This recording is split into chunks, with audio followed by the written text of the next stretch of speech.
Παρακαλώ. Καλημέρα σας. Μπορώ να μιλήσω με την κυρία Μπροκάη? Ποιος συζητάει, παρακαλώ? Ο Παναγιώτης ο οικονόμου, πείτε της. Μισό λεπτό να τη φωνάξω.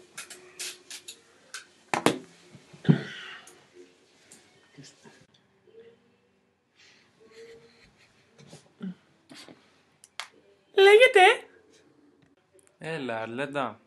Συγγνώμη που σε ενοχλώ στη δουλειά, αλλά το κινητό σου ήταν κλειστό. Δεν υπάρχει πρόβλημα, πες μου.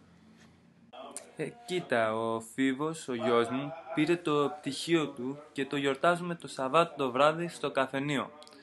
Αν δεν έχετε άλλο πρόγραμμα, περάστε να σας δούμε. Α, ωραία, συγχαρητήρια. Δεν ξέρω για τον Έρβιν, αλλά εγώ θα έρθω σίγουρα. Εντάξει, τα λέμε τότε λοιπόν. Φιλάκια. Α, ευχαριστώ για την πρόσκληση. Γεια χαρά.